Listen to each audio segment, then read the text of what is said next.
Awokwa. Minia. Yeah, Tihuni. The Tihuni. Maybe me say we a cool guy. Yes. Sa no man there. You do good in gra wonye. I know you. Awokwa. Hussein mami too. You know, Nhyira started the free ABLEKUMA. Right. North issue Nandra. Right. You see, you know. Sure. First of all, me condemn it. They see any na. Yeah. Titru journalists for na omodi omho ka omo no. Sure. Na se bi entasumu. Nhyira FM. Journalists no. Wa ma ho say oba be wi aba mu. Wa mba ho say odi ntokwa na eba. Yeah. Oba be fa news ni keke. Oba aba be nya coverage no. Se na be ya wona want me anko police station ho no. Omo so meet my dey ahwe na hu de ekoso. Yeah. Na police ni was a bo journalist no ho ban. Ono wan ekobo na. Wan kasa mum na ko bo journalist na sum. Element say ya na wo police ni mu a me hu ni say police no was say era IGP o man na nsi form. No wo yi sankofo ni nyina eden efri mu. Yeah. Because Ghana democracy na ekwo he. Egu. Say sa na wo yes, say media person ejina baby na sa wo do ho koka ne de a. Na che say democracy na nkasa na nya adwuma. Yeah, ye bebo ya wo na abeje ye no. Yes. Wo say boy. Wo na wo say bu nipa no. Nti wan na mbeje nipa no.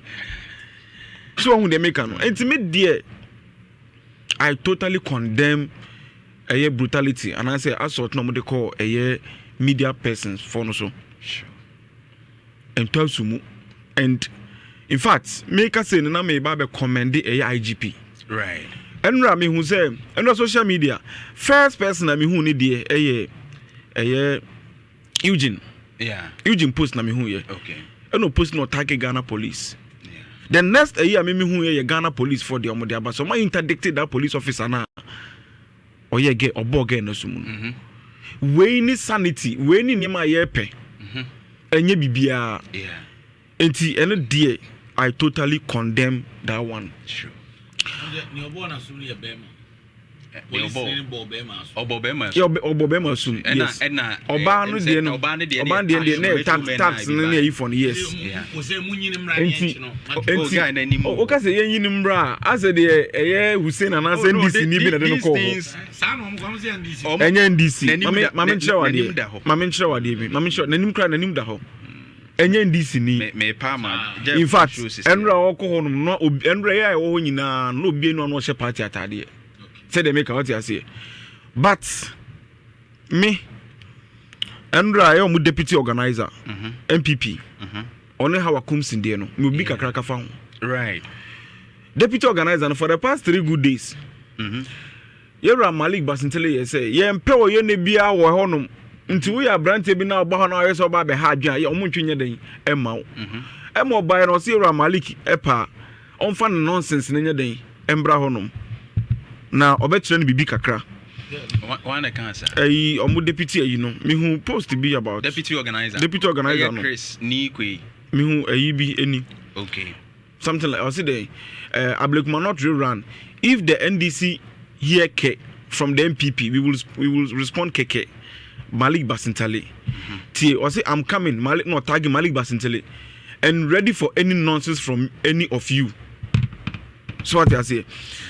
Ono kra de ono no ba no utimu se na waboa no ho ena HAWA KOOMSON yobi HAWA KOOMSON election bie ni wono ma HAWA KOOMSON beko ho no ma omboa no ho even registration center kra no odi tuo ye den ekọ ho ena Ghana fo na ye nsusu ye wo ho no HAWA KOOMSON dane tuo na oto na se nya wa etimi sa kobo ni pa foforo nsusu enti Ghana hanim say akura keto ya wo no kra nim say HAWA KOOMSON die say a registration, say a elections on the she is fully weaponized. Senye tua na na bakita eye sikan. Senye sikan ya na bia okuta pepper spray. Eno ne niam edinim HAWA KOOMSON. Enti unim say unim say nipa wei. Kama ye yi mpese me nua de bibi to so me sende ayi bi ma o. Picture bi e de ma o. Na wo hwe de HAWA KOOMSON bɔne a KOOMSON de di Ghana ma ɛwɔ Ghana hanim sei wo yɛ mbɛhyew meba reset mɛkyerɛ reset no ohu a owurɛ bɛho wɔde to so a wobɛhu sɛ abrante bɛfɛ no tare me ne wo ka sɛ yi wafiri mu kwan bɛ so na ofiri mu a ɛyɛ HAWA KOOMSON tax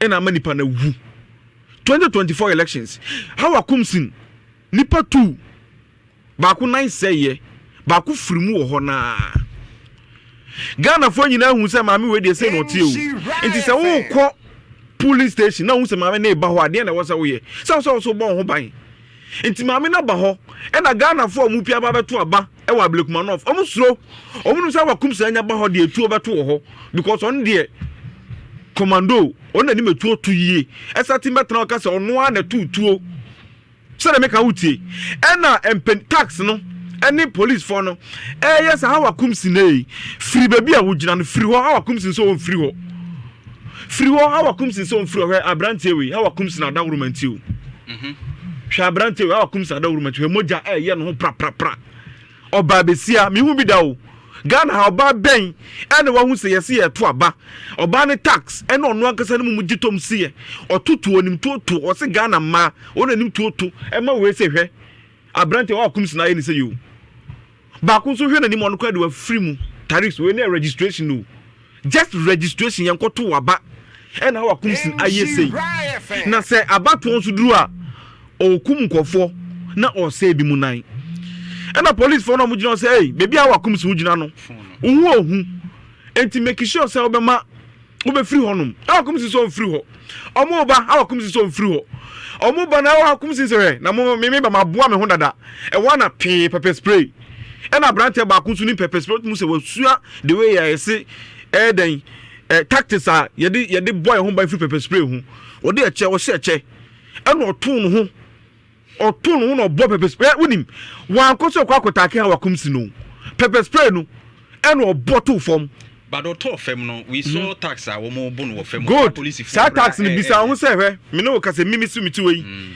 se mabusu ani bi anase madamfo bi HAWA KOOMSON na ye ni sei minua bi HAWA KOOMSON na ye ni sei na ka HAWA KOOMSON wa sentiment mu ha ene ye to ba no makọ duru ho no mu a ana madamfo bi madamfo pa brebo ne abrante we ya o person kam da HAWA KOOMSON you think say enye woni bibi the evidence no say enye retaliation no enye ndc fo hwe MPP fo na ye omo ho sa woni bi ntia me tire wo de ntia MPP fo no because MPP general secretary ebeka che MPP fo no say mam nko because ye party na nkasa no a party te apanse me ntimi siesie ade ntra o kan so mo elections omo ko thank you to okay ye de sekan ni ma ene ye di bra emabunu ni bi mu say well you are here okay so omo elections ye ralan kojo kirematin omo pai nkofo omo pai ralan fans ni bi ani omo ye sei MPP na nkasa na tutura na ye de wo mu dada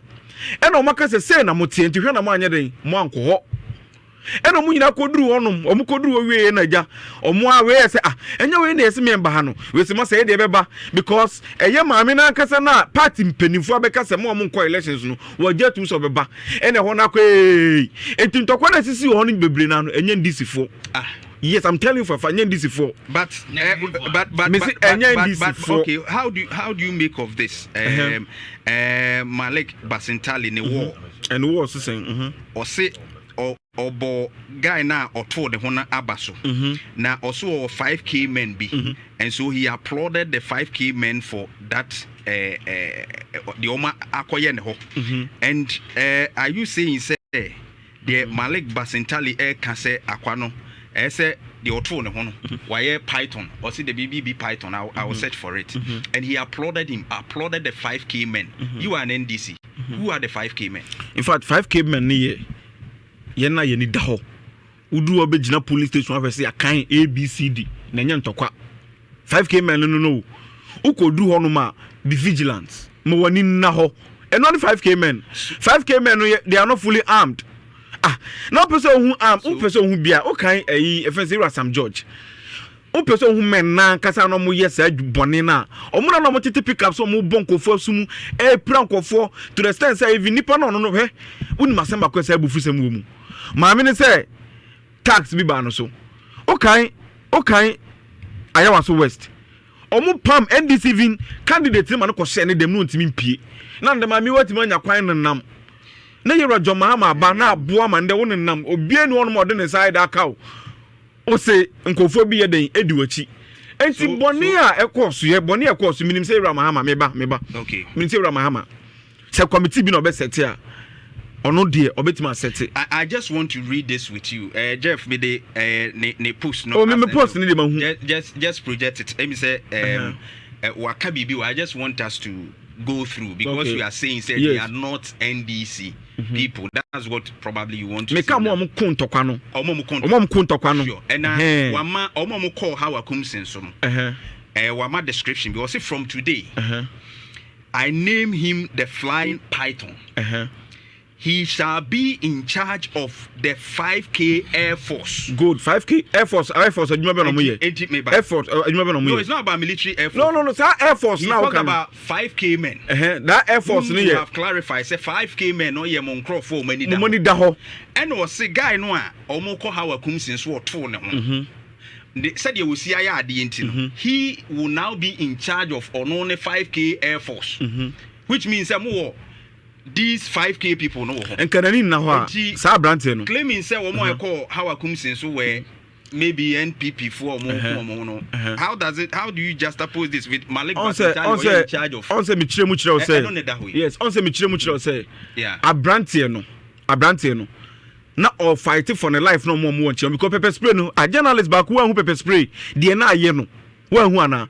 Nande enya 5K men for ni bi kura na bi betimi aboa a prevent sanema se be journalist for ni bi mu a na omo kɔ sanema na omo nya bi nkom saa enya ni die but se wo hwɛ ebra metro man ni wura mu na HAWA KOOMSON ni wo gina hɔ now yes so ali free hɔ no so ali free hɔ because wo de enim say wo nam nim to na police for nso wɔ hɔ na wo nim say turn out na ɛkɔ loan bebre na gina HAWA KOOMSON so obi asuro so be pia bonten aba because ono kaso Rambo Star wo nim de ɛkɔ so hɔ ana otutu okum nkofo ye niema enti yesi swale free ho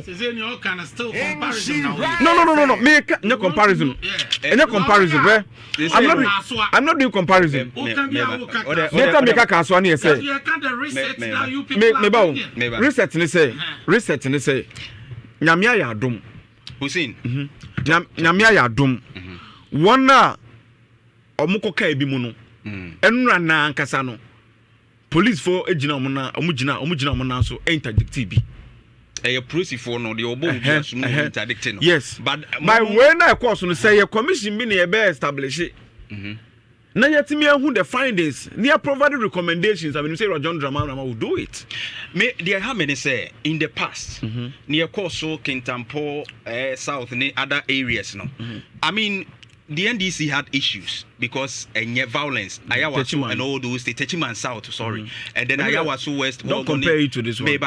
That is what the comparison you are making. No. Because so I'm going to what we are going through. Okay. Now, the Akosuni, you were complaining. Say, violence in elections, and yet John Dramani Mama Crack Kaibi. Saying to ensure say 2024 elections be free and fair and then it will be free of violence. Now you to Aberia not that this 19 polling stations and and we have this happening. We've said now we have a research. We are channeling a new course. And we are repeating the same things that a course previously and now you can say because you're bunkrofo and of course you're bubi sunne. You kunkofo. Of course, yanku obia ene. So the beatings are okay. And they make an ontimasana. Me start me say I condemn this ye nyina. Me we na me yi nipa 3 na me ka omo ho asem. Say the make out there say nya 3 nkwa na omo kan yo. Ni be bre mu ka ba me nipa 3 pe. And na me ka omo ho asem. And na mo question mo yi na mo de to ho no. Mo bisa say what cause nya sa na mo kan. Enya mo yi na mo fly na mo send them am no. De me hu ye say de na ma sa oyenu ni start ye. Enya sa na mo tro ye. Ena me chese de ma oyenu ni start ye because HAWA KOOMSON na no gina ho no no. Ghana ni bia nim se ono election time otutuo registration time otutuo send bank kita tuo okita se kan pick cax no de nam pepper spray no de nam eno na kofa asa ne ma ne ba yo se kenya HAWA KOOMSON na meka no kra che se elections we enke be ko no kurojin because ono aka me ati ase ono otutuo ono ade tutuo ekum kofo ono ade tutuo ye sei na election time wasa be gina ho no ma e won se nipa ni omo pamo ade ten people for the ba ho omo de ne ba ho because why ye bi pen ente wo se Ghana for e pam ni free ho ye pam no so on tia so the pepper spray say ba ye so enaja abrante ba ku so no no bo Ghana for ho ban se na be pepper spray ni kan kofo no e no to no ho no bo pepper spray ni ye de to form e na nkofo bebre ye de ba no na police for no kwa gi no police for no ya de papa police for no omo ya de yi in fact me bon oba so mutimi protect HAWA KOOMSON because the command protecting and kwaka so tasty and name or ye na kenye and it should tell you say we are say me NDC for me catch them power is transient NDC international da enti name bi won ma ye ya e wo say susu ye den ye hwe yie asem we de bia meka eni bi wo ye wo say susu ye den ye hwe yie eno na ye ka kire mu ye o ena mo ka kire but difference ne ye say we say no ka HAWA KOOMSON anko ho a enka tokwa bi ansi wo ho HAWA KOOMSON ko fa sa na ma yina ba yo because wo bi a wo Ghana ha bi anim o track records o constituency crowd the call other constituency wo the call why ya man the MPP for cross o mo person mo women's organizer so what is asem no and them no ka say hwe enkofo bi call ABLEKUMA North wo Echo catch ABLEKUMA North for say any Ghana for nyina say adechi na so bi so ye bema on si krom hanim se no be de bi wo hanim sei uni mama mkasa obi kra de o si omu be sacrifice omu to win that elections uni do kasa asem no so uni salam Mustafa MPP youth organizer yeah okita Jeffrey fa onu so de moto ko okoye mmem asem gaga isem say emnante wo ho se mnante wo krom ho onu so ko ye anche nanabi enso ko choboy mu sorry choboy onu so ko ye ne de oye wie ye no eduru se ye to aba no hu nanabi wo ho mi bisa o eduru se sa atamni asam ni si wo hu nanabi wo ho hu salam wo ho hu no ho hu okete free fa wo ho we ni 20 mabunu no fo omu de mbako animu na mako face mako to menu enti nesa wo so ye babunu na se o party ni mu na wutie nsem a party mpenifo no ka in fact JFK ehu bibia ka kire mu say munjai right na bi said abi munko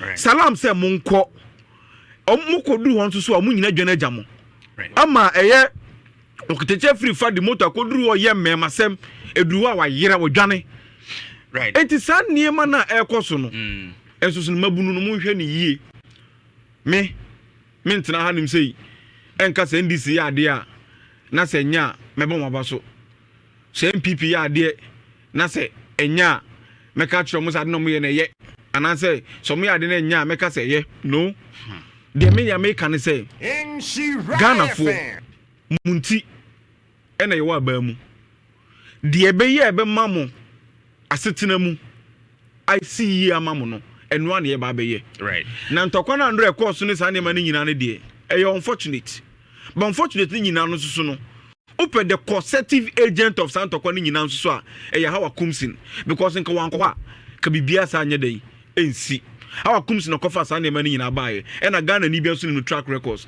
enti se obi HAWA KOOMSON ba constituency bia na and the Ghana ni bia bo anu ho sa HAWA KOOMSON ba constituency o so bo anu ho because ono oba okitatuo onkitatuo ne ba ato atu KOOMSON onu su kita sekan sanya atu KOOMSON na okita pepper spray enti usu utu fia mo bia ba be eden aba be proud da bi usu bo ho ban ye brain in the next 3 minutes no LGBTQ no adani ensign in fact bill no ye pese be ya ban die we know this time around enye private member yi and era jomama ne bishops asia recently eni omo kam eni omo kan ti ase bi nti a bill no opese yi sei enu say ba na bill no awu so wonim sa de satam na awu enti na bill be no onko sign also musa lay in the parliament for Emma yet is MPP forjo in team forjo ebe catch and say or parliament class akwa lay bill no for. But there are urgent bills are more put in place with a certificate of urgency normal people see 7 months is too much to do late and have it approved.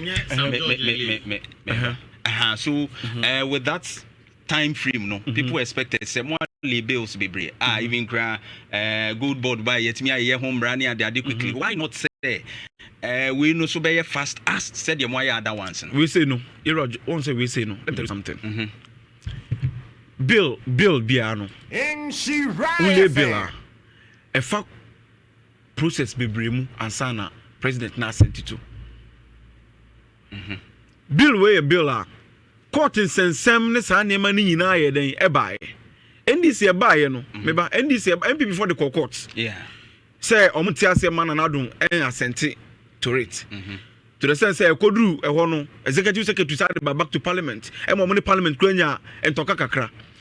And I acquire say because of say ye private member bill ninti. And I acquire sa. And I buy say there be when the ma buy ankasa enfam famumra. Hwe me kan foreign affairs minister respond on the buy say ye court say koto aba no Ghana for NDC for ye ka say ye nto aba ne bi. In fact motion ni nye say who support to LGBTQ and answer who support to LGBTQ plus. Ye renew the mandate of omo say violence and discrimination and LGBT for no maso it is our mandate ni ye renew it is a mo person ankrofo ne tena ho no protect the rights of LGBT for na mon support mo renew mandate no ana mo be oppose the mandate no so people are saying say as abstinence from it no Article 17 no mo anya hu hwe ase men kan but we ya Ghana mra we nya ida say wo support LGBTQ plus sembra anasa wo support LGBTQ plus say je emba wo support say ye protect human rights human rights to say bia violence obi be do omo bone ana e be omo yiyimu. These are experts ye really omo mandate say omo nhwe say be ya omo ye bebo omo fan ho die me kan say omo fan ho die ho ban in terms of violence, out of violence and discrimination. Now that process na ekoso no Ghana I abstain and kujo to ABLEKUMA the explanation about say they abstain because Ghana yenje discrimination and this are no man entum.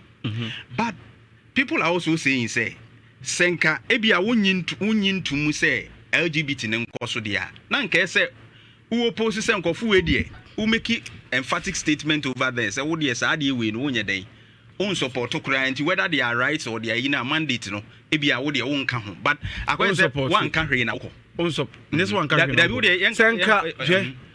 senka yetna ho ena omoto aba no ena egitu mu a enka de MPP for be ye no Kenya easy. O make say oh NDC for Ghana for akoto aba NDC for akoto aba me ayeden ya LGBTQ na ayeden atumu sana ko meka ba ye see a boycott ye free mu ye ntena mu kura ampo because LGBTQ plus na ya de a eye tiwade enteni kwan say wo de ho kura fore he ye rojo mama ko meeting bi kura no na say okote LGBT hwe de we o se tena wo se no on pesa ade no kura tie isi da so be free mu eti efiri mu no e ka kire say e ba no gain sensem a NDC aban de ye woro ye nsa free mu sa de e pa kire gain sensem ye woro ye nsa free mu and akokwa me ka no kra kire say nyankopon ye adoma NDC aban ye be pass President John Dramani Mahama obe assent to the bill. I'm telling you for a fact